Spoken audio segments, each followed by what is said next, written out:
print para masabayan ang mabilis na pag-inog ng mundo ng digital at social media tungo sa mas epektibong paghahatid ng mahahalaga at napapanahong mga impormasyon sa mamamayang Pilipino. Kinilala rin ang Radyo Pilipinas dahil sa patuloy na pag-akyat ng rating. Ngayon ay matatag sa pang-4 na pwesto sa Mega Manila ayon sa pinakahuling Nielsen Radio Audience Measurement Survey. At sa social media, nakamit ang mahigit 2,000% pagtaas ng bilang ng mga sumusubaybay sa Radyo Pilipinas page sa unang bahagi ng 2025. Patunay ito na ang inyong Radyo Pilipinas Radyo Publiko ay tunay na kaagapay ng inyong pamahalaan sa paghahatid ng serbisyo sa mga mamamayang Pilipino. Mula sa aming lahat, sa ngalan ng inyong pamunuan at mga kawani ng Presidential Broadcast Service, kasama ang inyong mga himpilan ng Radyo Pilipinas sa buong kapuluan. Maraming salamat po sa inyong lahat, sa inyong pagtangkilik at pagkilala. Radyo Pilipinas. Radyo Publiko. Serving the Republic of the Philippines for more than 75 years. Ito po ang Presidential Broadcast Service. Radyo Magazine 1278. Bubungad sa umaga. Trending issues na pinag-uusapan. Mga programang aabangan. Agahan hanggang hapunan. Siksik sa impormasyon. GIS, your General Information Station. Radyo Magazine 1278 AM. Radyo Pilipinas. Radyo Publiko. Radyo Pilipinas.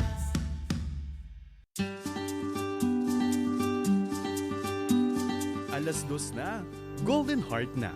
Makinig sa programang magbibigay ng boses sa ating senior citizens. Hatid ang mahalagang impormasyon at inspirasyon para sa mas masigla at masayang buhay. Ito ang Golden Heart, puso para sa seniors. Tuwing Biyernes, alas 2 ng hapon, dito lang sa Radyo Magazine 1278 AM.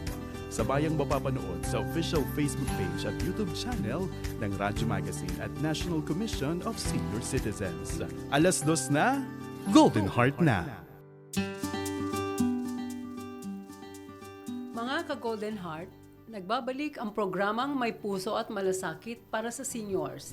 Ito ang Golden Heart, Puso para sa Seniors, Season 2, hatid sa inyo ng National Commission of Senior Citizens.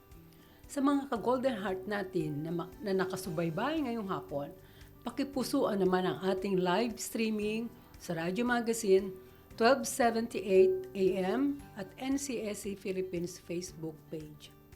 Ako si Mercy Gutierrez, ang Chairperson at Chief Executive Officer ng National Commission of Senior Citizens. Makakasama ninyo ako sa buong Season 2 ng Golden Heart, Puso para sa Seniors. Mga ka-Golden Heart, alam niyo ba na ang linggong ito ay espesyal dahil ipinagdiriwang natin ang Grandparents Week.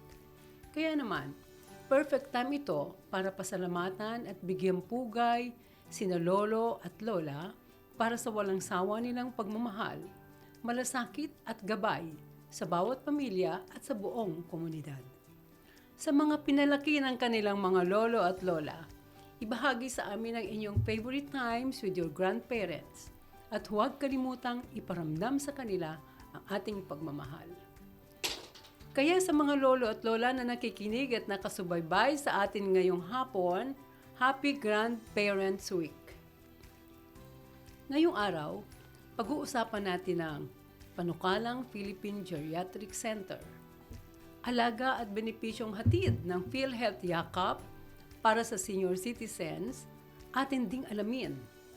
Bago tayo mag-umpisa, pasalamatan muna natin sina Director Fernando Amparo Sanga ng Presidential Broadcast Service at Ms. Marinela Texon, Station Manager ng Radyo Magazine.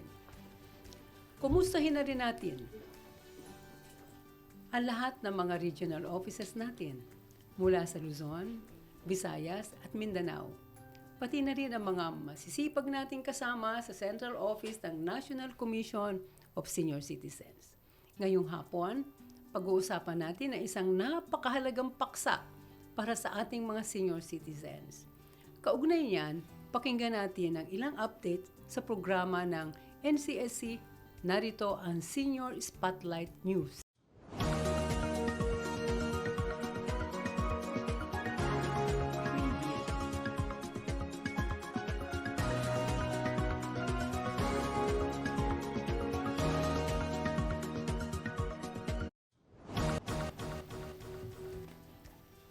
Buo ang suporta ng National Commission of Senior Citizens sa panukalang Philippine Geriatric Health Act o Senate Bill number 1509 na layong magtatatag ng isang ospital para sa mga nakatatanda sa buong bansa.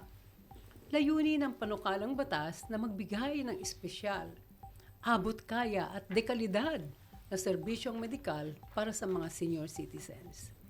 Kapag naisabatas ang Philippine Geriatric Health Act, mapapalakas ang serbisyong pangkulusugan para sa mga senior citizens sa Pilipinas. Magkakaroon ng mga geriatric units sa mga ospital na may mga doktor, nurse at caregiver na espesyal na sinanay para sa pangangailangan ng mga nakatatanda. Makakatulong ito sa mas maagang pagtukoy at paggamot ng mga karaniwang sakit tulad ng hypertension, diabetes at dementia. Ayon pa sa panukalang ito, palalakasin din ang mga programa para sa preventive care tulad ng regular na health check-ups at wellness programs para sa mga senior citizens. Sa kabuuan, layunin ng batas na mapabuti ang kalidad ng buhay at kalusugan ng mga senior citizens sa bansa. Bukod diyan, suportado rin ng NCSC ang House Bill number 6739 na magpapalakas ng Dr. Eva Macaraeg Macapagal National Center for Geriatric Health bilang isang ganap at independent geriatric hospital at research institute. Ang nabanggit na geriatric center kasi ay nasa ilalim pa ng pamamahala ng Jose R. Reyes Memorial Medical Center. Ayon sa pag-aaral ng Economic Research Institute for ASEAN and East Asia and the Demographic Research and Development Foundation Incorporated, tinatayang isa sa bawat 5 nakatatandang Pilipino ang nahihirapang makakuha ng serbisyong pangkalusugan. Kaya nananawagan ang NCSC sa agarang pagpasa ng batas upang matiyak ng serbisyong pangkalusugan para sa ating mga lolo at lola ay nakukuha, napapakinabangan at nararamdaman. Masaya tayo dahil isinama ni Pangulong Ferdinand Bongbong Marcos Jr. ang Philippine Geriatric Health Act sa kanyang 21 priority bills. Umaasa po tayo na sa bagong Pilipinas, talagang tayo ay mabibigyan ng pansin at walang may iwang senior citizen. Para palawigin ang diskusyon tungkol dito, kapiling natin ang isa sa mga kinikilalang pioneer ng geriatric medicine sa Pilipinas, isang Doctor of Old Age, Dr. Saram, para sa mga matatanda. Magandang hapon at welcome sa iyo, Dr. Miguel A. Ramos Jr., OIC Chairman of the Department of Geriatric Medicine at the National Center for Geriatric Health, Jose Reyes Memorial Medical Center. Dr. Ramos, kanina, habang nagkukwentuhan tayo sa labas, ay naitanong ko kung ilan na ba lahat ang mga geriatric center sa buong Pilipinas. At alam ko na si Dr. Ramos ang may kanalaman sa lahat ng mga pagpapatayo ng mga centers na to. Maraming salamat po. Unang-una sa lahat, gusto ko munang batiin yung mga tagapakinig ng Ginintoang Puso or Golden Heart. At lalo na dun sa mga lola at lolo natin na nakikinig po ngayon. Happy Grandparents Week po sa inyong lahat. At sana po makapagpahatid po kami ng magandang balita para sa inyong kalusugan. Tungkol naman po doon sa tanong po nyo kung ilan po ang geriatric centers ngayon, ito po ay naayon sa Republic Act na 11959 kung saan itinalaga na magkaroon ng mga specialty centers sa buong bansa, sa iba-ibang regions. Hindi lang naman geriatric center, meron din pong heart center, meron din cancer centers. Isa lang po yung geriatrics. Pero ang maganda po dito is mailapit yung specialty ng geriatrics o yung mga dalubhasa sa mga nandoon sa medyo malayo sa lugar na Metro Manila. So yun po yung layunin. Meron po sa ngayon sa pagkakaalam ko nasa 33 identified hospitals. These are DOH retained hospitals kung tawagin, regional hospitals that has been, ayan, makikita nyo po naka-flash dyan. Sa Region 1, doon po sa mga nagtatanong kung bakit napakalayo ng ating mga centers. Sa Region 1 po, meron tayong 3. Region 1 Medical Center, Ilocos Training Regional and Medical Center, Marcos Memorial Hospital and Medical Center. Region 2 rin po, meron din po silang 3, Region 3, and hanggang Region 7 meron po tayo. Hanggang Region 12, Cotabato Regional Medical Center. So sa loob naman po ng Kamaynilaan, ang San Lazaro Hospital has a geriatric center. Ang Jose Reyes, of course, na kung saan nasa ilalim ang National Center for Geriatric Health, which is located at Malacanang. Ito po ay binigyan bago lang po ng pangalan na tinatawag po siyang Evangeline Macaraeg Macapagal Geriatric Health Specialty Center ng Department of Health. Ito po ay ipinangalan po doon sa mother ni dating Pangulong GMA. At ito po ang tinalagang Apex Center or End Referral Center, kumbaga.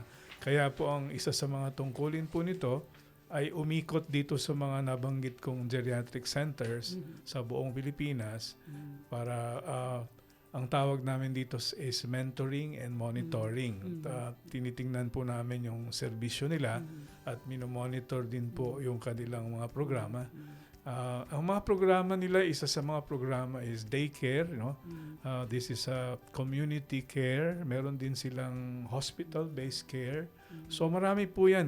Kung kayo po ay malapit sa isa sa mga ito, pwede po kunyong tawagan or makialam kung ano po ang programa nila na nilaan para sa inyo, lalo na ngayong week na ito. Parents Week. Meron silang programa, Grandparents Week, Valentine's, meron sila sa May, meron silang mga ginagawa. Napakasaya po. Doc, bilang isang geriatric doctor, gaano ba kahalaga ang pagkakaroon ng isang dedicated o nakatutok na ospital para sa mga nakatatanda? Yes. Napaka-importante po na ating ma-realize na pagka medyo nagkakaedad na tayo at kung ano-anong mga sakit ang dumadapo sa katawan, yung tinatawag na chronic degenerative diseases. Napapadalas ang bisita sa doktor, Doc. Totoo po yun. Madalas po yung bisita sa iba-ibang specialist. Ganon din po yung tinatawag namin polypharmacy na umiinom ng napakaraming gamot. Minsan hindi naman nakaprescribe. Nadinig lang sa kapitbahay or naikwento ng kapatid. Nanggagaya. So, isa po yun sa mga sakit na kailangan talagang merong specialty na nakatutok sa kanila. Ang tawag po sa amin is geriatric medicine specialist. Kami po ay dalubhasa po, kami po ay internist muna, internal medicine graduate or family medicine, and then nagsa-subspecialty kami for geriatrics. Like pediatrics po, kung ikukumpara nyo, yung pediatrician para sa mga bata, kami naman po mga geriatrician is para sa mga matatanda. Talagang linya nyo yan, Doc. Ito po ang aming pinag-abalahan ng panahon. Doc, ano sa tingin nyo? Ano bang mga pangunahing kakulangan sa kasalukuyang healthcare system para sa matatanda na maaaring masolusyonan ng sentrong ito? Ito po ay magandang balita sapagkat pagpalalakasin ito ang mga efforts ng iba-ibang agencies na gustong tumulong po sa kalusugan ng ating mga nakatatanda. Unang-una po yung training at training po ng mga multidisciplinary team. Ang isang kaibahan po sa pagbibigay ng serbisyo sa matatanda is involvement ng multidisciplinary. Hindi po kaya ng doktor lang ang mag-aalaga sa isang nakatatanda. Kailangan din po namin ang support ng social worker, ng nurses, ng pharmacist, ng nutritionist, ng physical therapist. Ito po ang approach namin nakakaiba, multidisciplinary, kasi kailangan natin maintindihan yung mga sakit ng mga matatanda is multidimensional. Hindi lang physical, meron din silang emotional, psychological, social, even financial, even marami po, spiritual. So, kailangan po namin tuuran ng pansin At dyan, po ito. naiintindihan nila, Doc, yung mga parang lagi may sakit. Ganun po. oo. Yung mga matanda, ganyan, lahat Ayun. na nararamdaman. Eh, gusto makita ka agad ng doktor. Meron namang hindi pinapansin yung kanyang Ayun, nararamdaman. meron naman So, ganun. extremes. So, kailangan talaga kakaiba yung approach. Paano naman makakatulong ang Philippine Geriatric Center sa mga pamilyang nahihirapang mag-alaga ng kanilang matatandang kamag-anak? Ang nai-envision ko po na magiging role ng Philippine Geriatric Center is to provide holistic care and to provide also and referral kung halimbawa mga karamdaman na medyo masyadong complicated at kondisyon na kailangan ng specialist, dito po papasok yung Philippine Geriatric Center, yung mga complicated cases. Of course, yung run-of-the-mill cases, doon po siya ilalagay doon sa mga geriatric centers, even sa barangay level. So, ito, ang Philippine Geriatric Center will provide leadership, which is very much needed to align every effort and integrate lahat po ng ahensya and para magampanan yung kanilang role. Ito po ang tingin ko. It's a leadership hospital that can provide direction. Doc, at saka kasi napakadami ng senior citizens. 11% of the population, almost 11% ay senior citizens. Dahil sa mga pag-aaral, ay talagang dumadami na ang aging population na kailangan talaga maging healthy at dapat may access sa health services. Yes. Ano naman sa tingin nyo yung kailangan na disenyo ng ating mga medical facilities para masabi na sa isa tong age-friendly at senior-centered na pasilidad? Yes, meron po tayong tinatawag na environmental standards. I think it is with the Department of Health. Ang standards na ito is in Administrative Order 2017-0001. Kabisado ni Doc yung lahat ng mga Yeah, isa po kasi ako yung sa orders. gumawa noon. Congratulations. So, meron pong patient-centered or person-centered, yung pakikitungo, paano tayo makitungo sa mga matatandang pasyente. Very sensitive kasi sila, lalo na kung maaapakan mo yung kanilang dignidad. Yeah. So, yun yung isa sa priority namin. Pagka paano ituring at makipag-usap sa isang nakatatanda. Bukod po doon, yung sinasabi kong yung environmental standards that we are that we have proposed is may guidelines po yan, katulad po ng yung space and distance ng bed sa chair, ilaw, yung tamang ilaw, tamang flooring or kulay. Nandoon po lahat yun. Doc, at saka yung feeling attended to and Yes, feeling so, important itong yes. ating mga seniors. Totoo po yun. Yung isa po sa, maikwento ko lang, isa po sa isang encounter ko sa isang nakatatanda. Yung palagi nating sinasabi na yung dignity kailangan natin igalang. Pero sa marami sa atin, hindi naman naintindihan ko ano ibig sabihin nun. Magandang salita, pero empty words siya. Ano ba yun?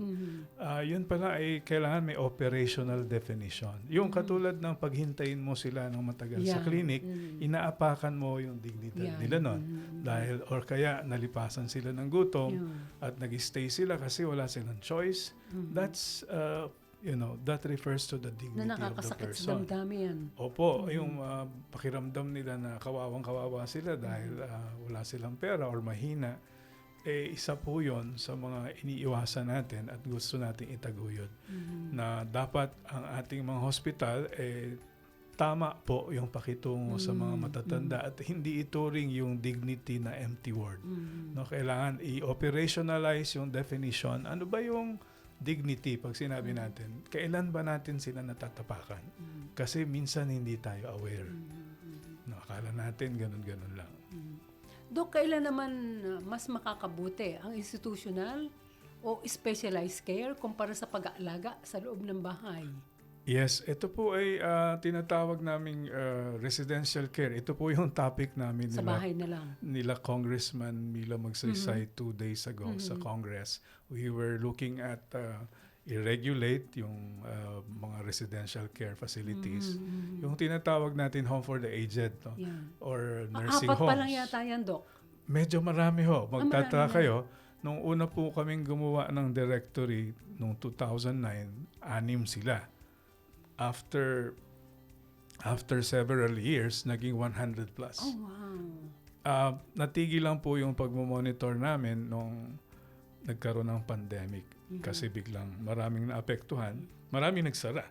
So right now, marami uling nagbubukas. So we need to organize this. This is in industry itself. If you look at other countries, even in Asian countries, it's an industry. It's a thriving industry where people are taken care of by professionals.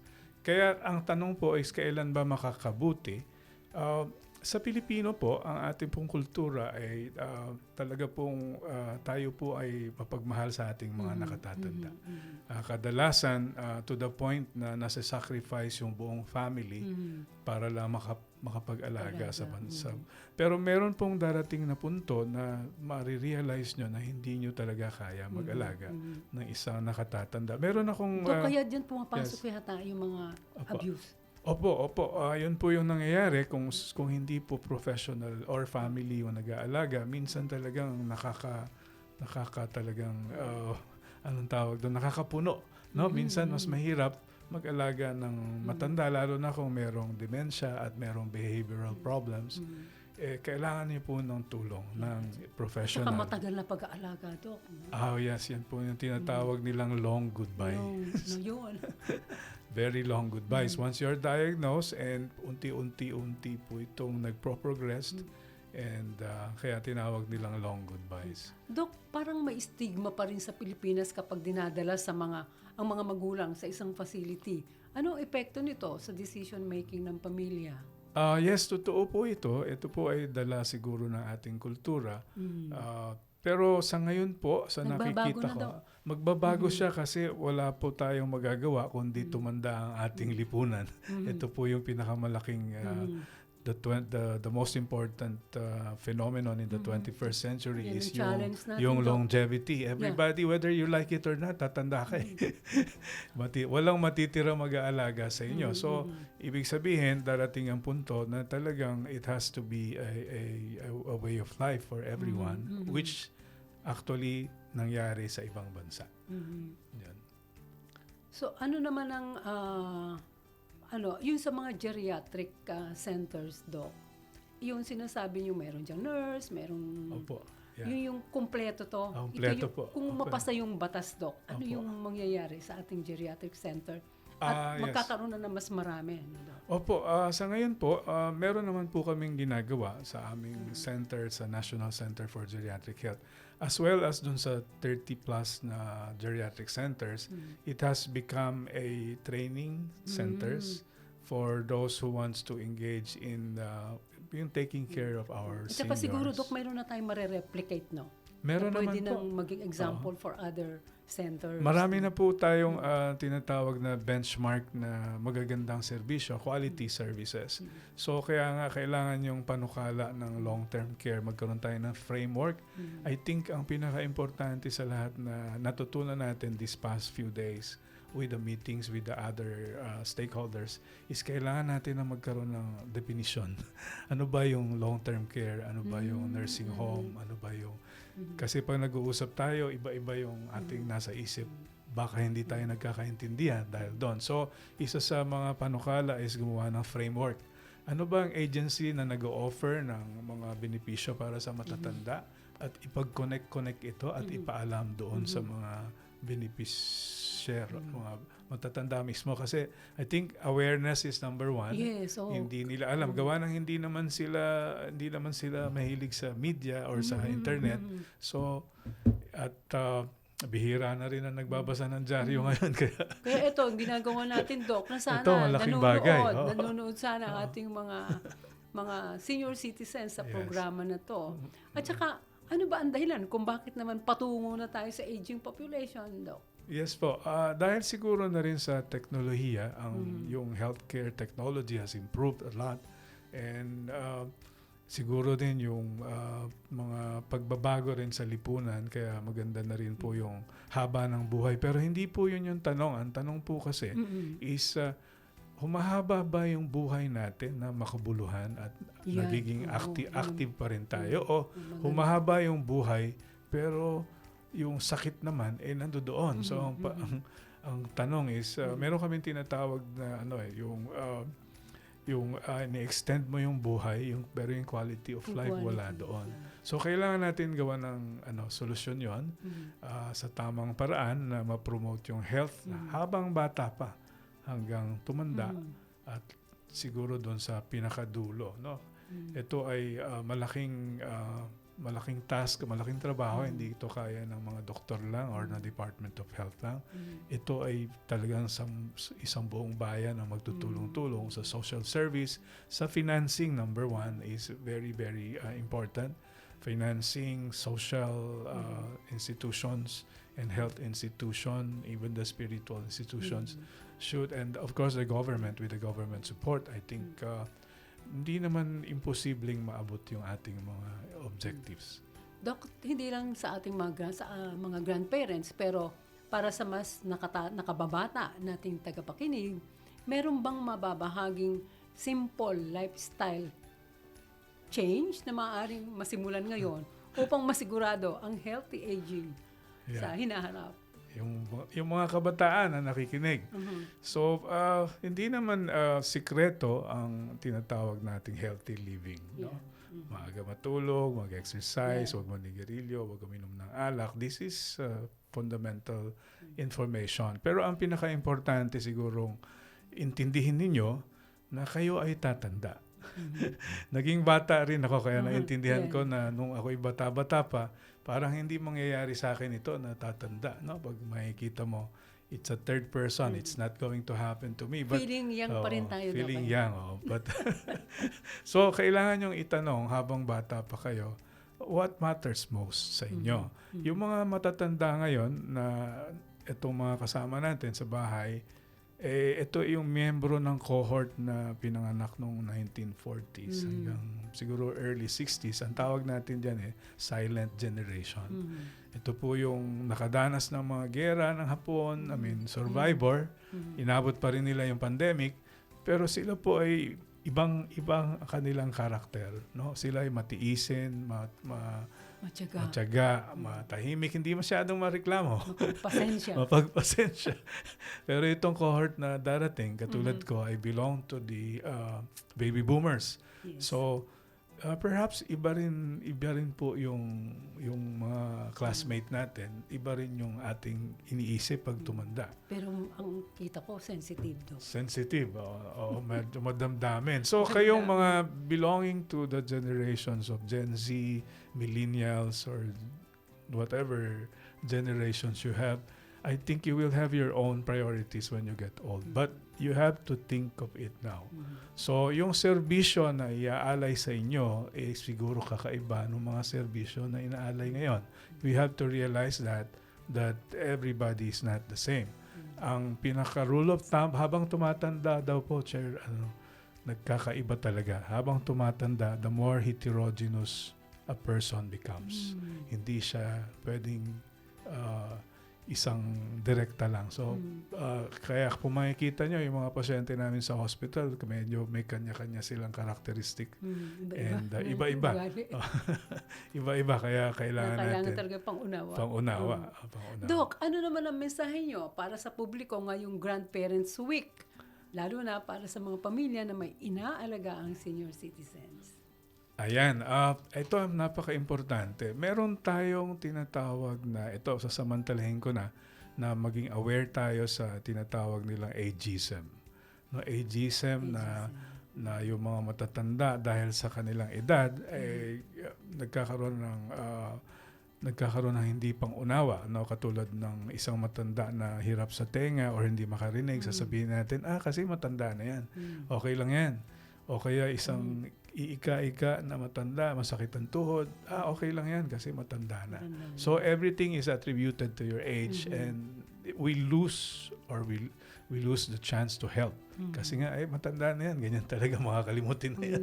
Okay lang yan. Wala nang ginagawa, pabayaan na lang. Pabayaan na lang. So yun yung tinatawag na ageism. It's like feminism or mga yung color. Resigned na gano'n na lang. Yes po. Ito po ay kailangan natin ma-realize na teka baka may dahilan, may problema na kayang solusyonan. So ito po ang mensahe ko sa lahat, don't be an ageist. No, kung may kasama kayong matanda, bigyan sila ng pansin, ng tama. Sila po ay nakakaramdam ng parehas ninyo at nararamdaman nila kung kayo ay wala ng pagmamahal or nabawasan ng atensyon para sa kanila. Bigyan po natin sila ng tamang atensyon dahil po sa mga contribution nila sa ating pamilya at sa society. So, yun lamang po ang aking mensahe. Let's be aware of ageism and fight ageism. Maraming salamat, Dr. Miguel Ramos Jr., OIC Chairman of the Department of Geriatric Medicine at the National Center for Geriatric Health, Jose Reyes Memorial Medical Center. Iimbitahan po namin kayo uli, Ado, Maraming salamat dahil po. mukhang itong ating talakayan ay kulang na kulang pa. Opo, marami po tayong pag-uusapan pa. Magdi-disclaimer lang po ako, hindi na po ako ang OIC ngayon ng Hindi National naman. Center. Kaka-retire ko lang po noong July last year. I'm 65. So, senior citizen na rin ako. But I still work there as an honorary consultant. Nagtatrabaho pa rin para Tatrabaho pa rin para serbisyo sa pa rin ating para sa ating mga senior seniors, citizens. kapwa seniors. Para sa inyong katanungan sa mga programa ng NCSC, maaaring makipag-ugnayan sa pinakamalapit na NCSC Regional Office sa inyong lugar. Makikita sa inyong mga screens ang contact information ng aming 16 regional offices sa buong bansa. NCSC social media platforms. Bisitahin din ang NCSC website at i-follow at i-like ang NCSC official Facebook page at TikTok at NCSC Philippines. Mag-subscribe na rin sa aming official YouTube account. Usapang seniors naman tayo, mga Golden Heart. Alam nyo ba na may programa ang gobyerno na naglalayong magbigay ng libreng konsultasyon, laboratory tests, screenings at gamot na nagkakahalaga ng hanggang 20,000 bawat taon. Yan ang programang Yakap ng PhilHealth. Marami po sa ating mga ka-Golden Heart ang nagtatanong kung ano nga ba ang Yakap. At para tulungan tayo maka-avail ng programang ito, makakasama natin ngayong hapon si Mr. Walter R. Bacareza, Vice President, Corporate Affairs Group, Philippine Health Insurance Corporation. Magandang hapon sa inyo, BP Bacareza, at welcome sa aming programa. Naku, pasalamat kami talaga ng husto dahil sa pag-uulak nyo na maging guest ngayong hapon na to dahil kailangan namin malaman kung ano ang aming benepisyo na pinagkakaloob ng ating PhilHealth. Ay, magandang hapon po, Ma'am Merceditas. Actually, it's our honor and joy po na naimbita po kami dito sa show nyo. Dahil marami po tayong pag-usapan, lalong mga benepisyo, lalo na for the senior citizens. But before that, gusto ko lang batiin ang ating mga lolo, papa, mama, for a happy Grandparents Week. Oh, Yes, especially happy to my the grandparents of my children. Sa aking tatay at nanay dyan sa Iligan, Cagayan de Oro at Bohol. Dahil na-assign dyan si BP. Opo. Si Vice President. It's an honor po and talagang masaya ako. Nagkita ulit po tayo. No? Kaya iimbitahin namin kayo ulit. Ay, opo. The last time we saw each other was 20 years ago, more or less, no? oo. In Cagayan de Oro. Kaya nakapagkwento. Together with Oscar Moreno and Joe Subiri, governors then of Misamis Oriental and Bukidnon. So, masaya po ako at andito po ako today. At masaya din ako nakita tayo uli. At ang dami kong tanong sa inyo, Vice President Bacareza.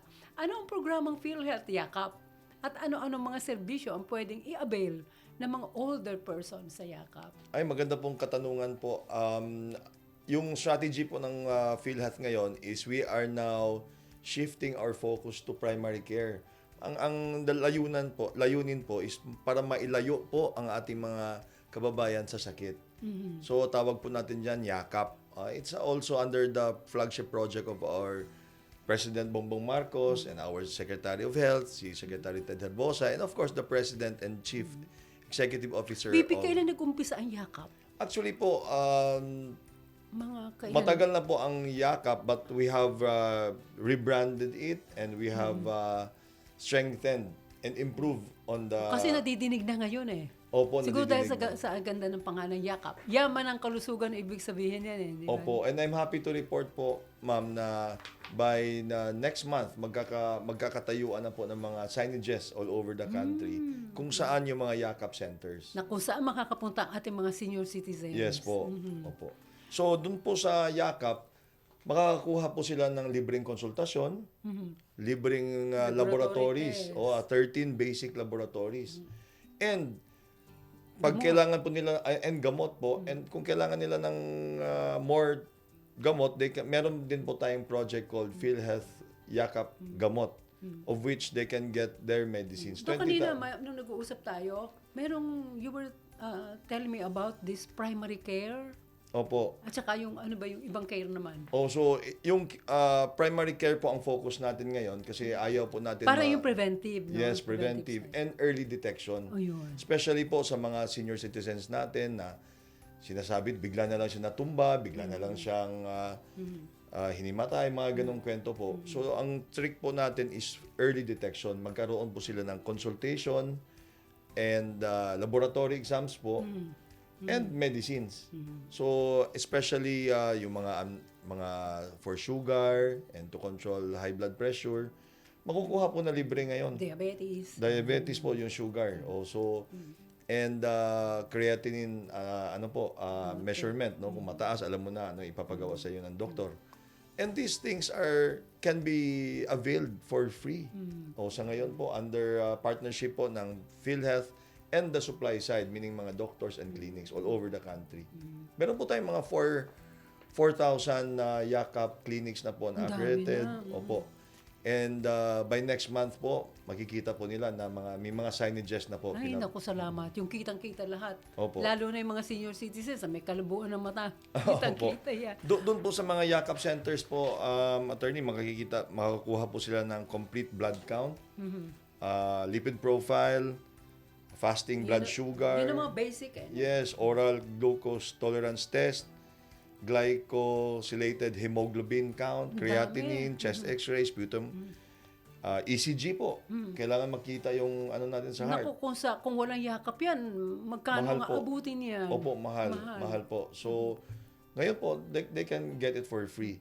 And we are encouraging the senior citizens to avail of these services. And since papunta na rin sila doon sa clinic, dali na lang nila ang buong pamilya. Yun. Opo. Kasi libre naman sa lahat, Libre hindi naman lang po sa senior lahat. eh. And unlimited po ito. At unlimited. Yung consultation. Pero yung gamot, may limit po tayo na 20,000 per year. Per year. So, Bawat isa. Bawat isa. So malaking tulong na rin po yan. Of course, 20,000 pesos malaking worth tulong of medicines per year. Oo. Hindi lang yung tinatanggap natin ng mga ayuda, mga ganun. But this is, I think, mas mahalaga pa to kaysa Opo. dito sa mga pera na tinatanggap. Opo. Paano naman yung proseso para maka-avail ng serbisyo o benepisyo ng mga senior citizens sa yakap? Ay, napakadali po. So, most of our senior citizens are retired workers, no, from both government and private. Meron na, I'm sure meron na silang tinatawag na PhilHealth identification number. Yung PIN. For those people na wala namang PIN, pang PIN. they can visit the website of PhilHealth, the membership portal in the PhilHealth website. They can also get it through the eGov. At kung yung mga hindi masyadong tech savvy, I suggest they go to the PhilHealth office po. Okay. Any PhilHealth office near you. O kaya paturo dun sa kanilang mga anak, mga apo na marunong. Opo. And in fact, kung makadiretso na sila sa clinic without the PIN, the clinics or the yakap facilities po will assist them. Ay, Opo. napakaganda nun. Opo. Kahit wala bang PhilHealth ID o membership card, pwede ba rin mag-avail ng gamot sa yakap? Opo. Mag-ano lang sila, pag wala po silang PIN o card, o hindi na po kailangan yung card actually. Hindi na. Oo, Hindi kasi na yung kailangan. card na binibigay namin, it only reflects your name and the PIN or the PhilHealth identification number, of which you can get from the PhilHealth website or eGov. Kung wala po silang PIN, they can generate. Pwede din yung PhilHealth number po. Ano namang klaseng gamot ang maaaring makuha ng libre ng mga older persons? Opo. There are 75 medicines po. Dami. Opo, which includes Yan, Opo, yan sa ang ko mga- kasi marami-rami, Yan. hindi ko memorize din. Yung mga common. Oo, so makukuha po sila yung first 21, yung makukuha nila sa Yakap Clinic. Amoxicillin, Yan, ito mga po yung ganyan. mga antibiotic, Mga o antibiotics, amoxiclav, yan. o cotrimoxazole, et cetera, no? Pero ang Yan ang mga laging din i-prescribe, Doc, eh. o salbutamol, o yung mga paracetamol. Yan. Itong uso po, metformin. Ayun, sa diabetes yun, alam ko eh. Oo, tsaka amlodipine. Ito po yung yung mga sa high suki. blood. Losartan. Yun, mga ganun po. losartan. And others po, 21 po sila. Ang dami. And pag nakita po na merong kailangan pang more medicines, bibigyan po ng prescription itong mga senior citizens natin at mga kapamilya, bata man o matanda. And then they will go to the nearest drugstore, accredited gamot facility, na makakuha rin sila ng 54 other medicines. Totaling 75 medicines po are now Ang available. dami na. Parang lahat na ng medisina na available, andun na Opo, daw. the most commonly used by the Filipinos na medicines andun na po. For basic ano po. Ito, pwede na dumiretso sa accredited health facility para kumuha ng mga screening test. Opo, dumiretso lang po sila dito dali na dapat nila yung PIN. Kung walang PIN, then they will get it Ayun, they yun. get PIN on site. They will be assisted or they can go to the PhilHealth nearest PhilHealth office. Sa pharmacy naman, paano pwede na dumiretso din sa pharmacy? Hindi Na po. dapat may... Dapat po doon muna sa Yakap, ang doktor na nasa Yakap facility, sila po ang magpe-prescribe.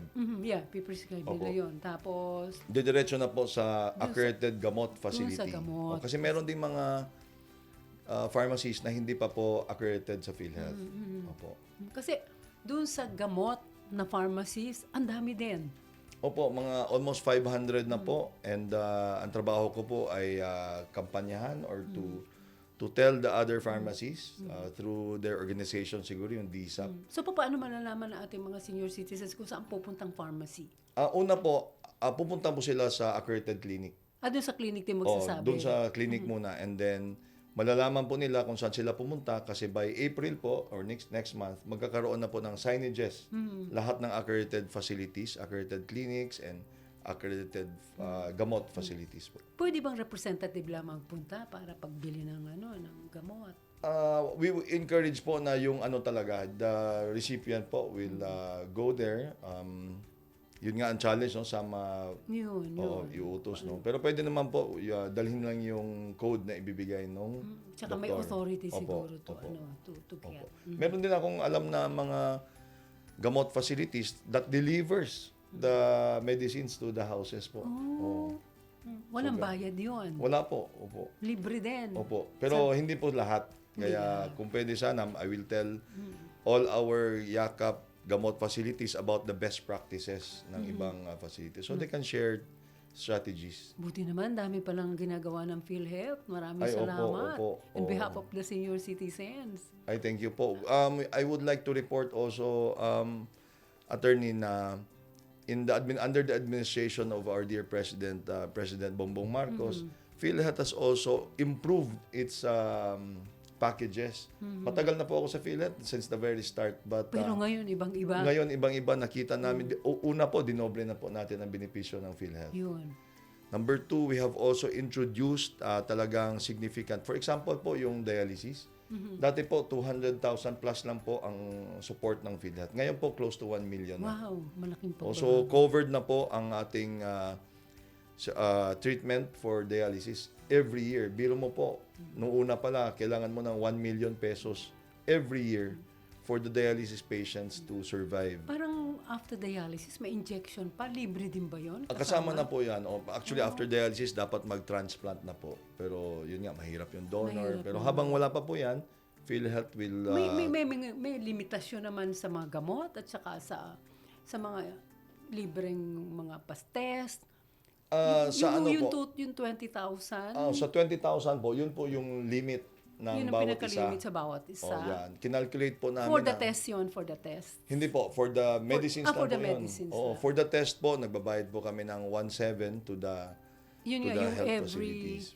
Every year po. Yung 1,700 din. Malaki ng tulong na din. Opo, and yung mga nagpa-accredit po sa amin, sabi nila, kaya na po nilang ibigay ang mga laboratories. Pero hindi po arbitrary, hindi sasabihin ng senior citizen, lahat na ng laboratory kukunin nila on a daily basis. Hindi Yun naman. lang It's the doctor who the doctor will will determine. mag-determine. Dahil kasi kung isang pamilya, lahat magpapatest, malaki din namang Opo. malaking halaga at napakalaking tulong sa ating Opo. mga kababayan. Ang importante po, attorney, dapat magpatingin talaga sila sa doktor. Para maiwasan po natin yung malaking gastusin for Preventive care. Preventive talaga is the key. Ano naman ang mga challenges sa pagpapatupad ng yakap? Well, ang una po, dalawa po, no? Una, sa ngayon, we are in the stage of securing the supply side. Ibig sabihin, iniingkayat po namin ang mga doctors, mga clinic owners, mga drugstores to participate in this national program called YAKAP. But sa ngayon po, I believe we have now the volume with 4,000 YAKAP consulta facilities, about 500 accredited pharmacies nationwide. And with that po, ang next stage po natin is to create the demand side.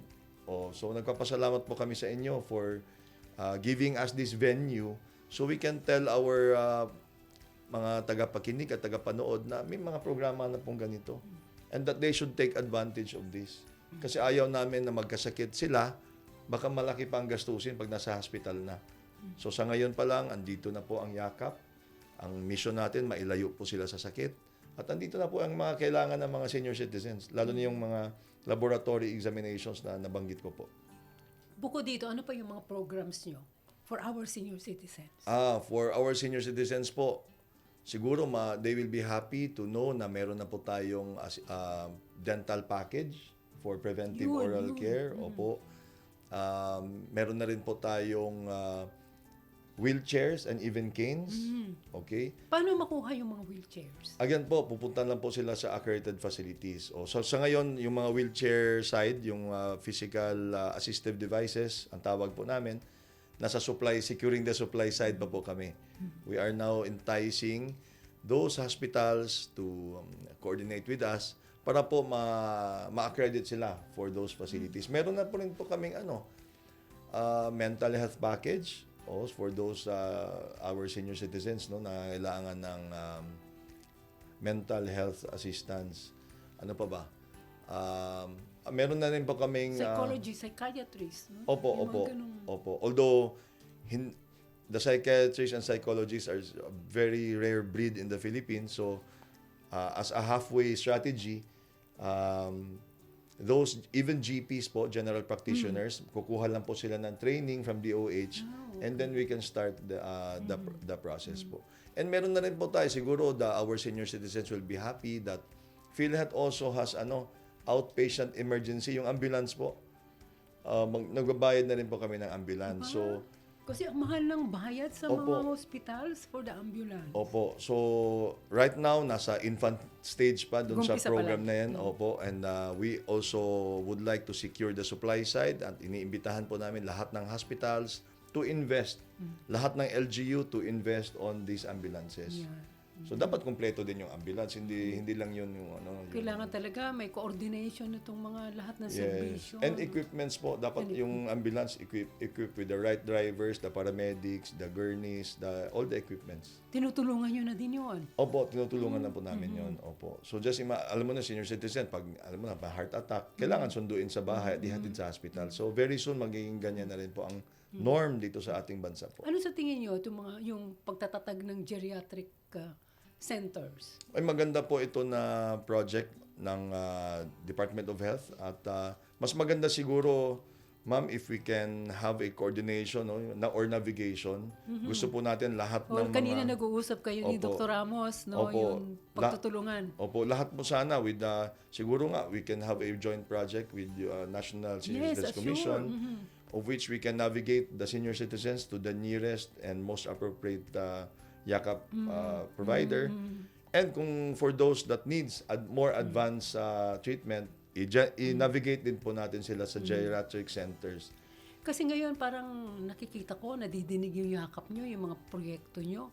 Siguro kung magkakaroon tayo ng pagtutulungan, na makakatulong din kayo para ma-inform namin on the part of the commission yung pagpapalaganap ng mga kaalaman sa mga benefits through the PhilHealth. Ito nga yung yakap. Opo, just imagine po, no, there are 11 to 10% o 10 to 11% of our population pala are senior citizens. Yes, laki na.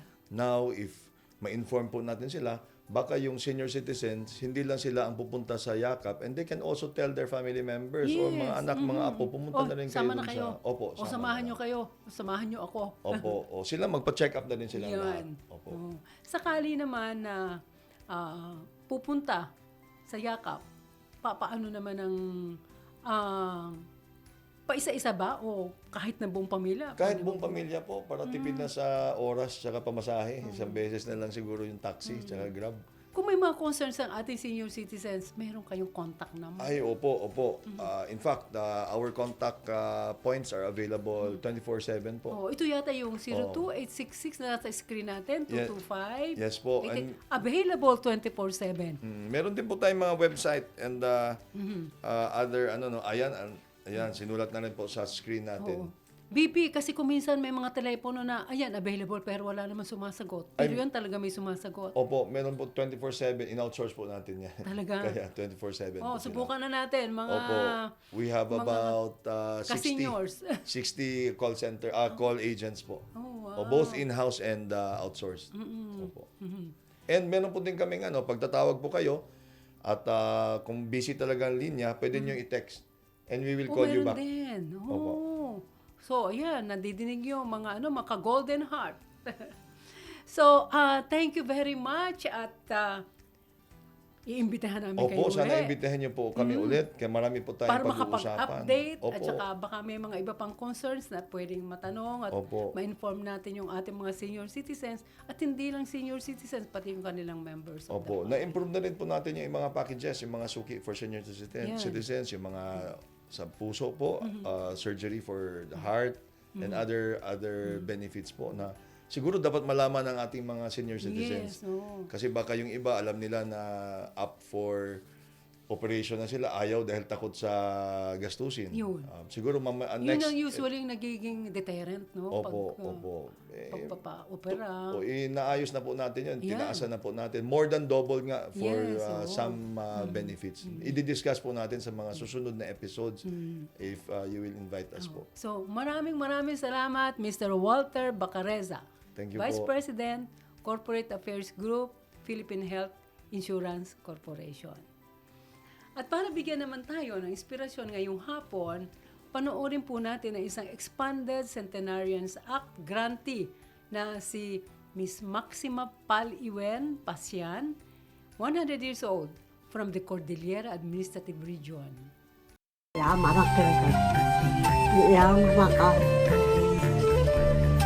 Presidente.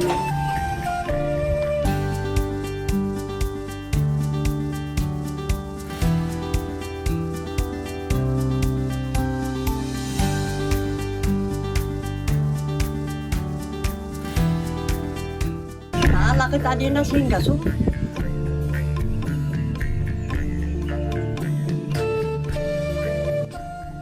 Makitungtunod, anak makiham-hama, anak makiluglugop, inaukan di babaknak. Man italakan hinang pamilya. Ang kayo ibang po. Tawaday uhalan yung mumadanon han timpo. Ang tapi na pa'y nawano ka dyan. Hindi ko na po kay mo iila. Dakpay ila ko bagas ko han tapi na ya asukal ko. Gatas ko. Dadi ino po blakay. Tutok-tok. At muro ka hakat ang mga kailubam. Ang kinkinangkod kasi, kamote, bulong na.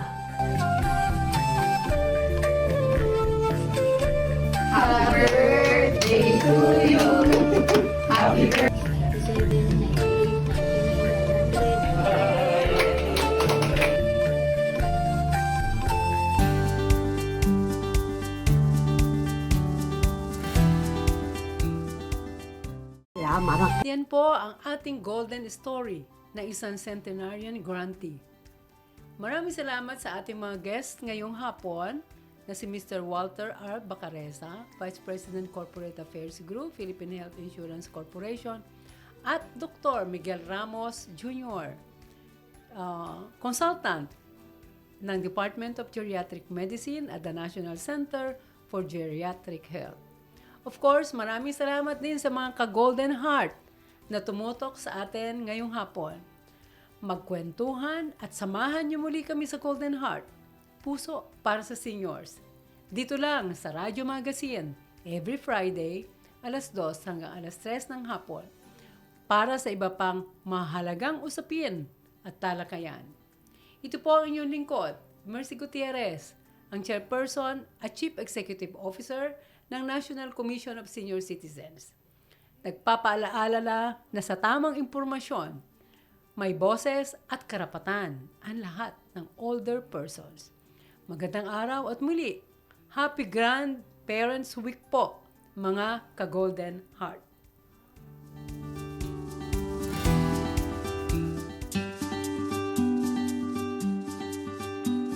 Alas 2 na, Golden Heart na. Makinig sa programang magbibigay ng boses sa ating senior citizens. Hatid ang mahalagang impormasyon at inspirasyon para sa mas masigla at masayang buhay. Ito ang Golden Heart, puso para sa seniors. Tuwing Biyernes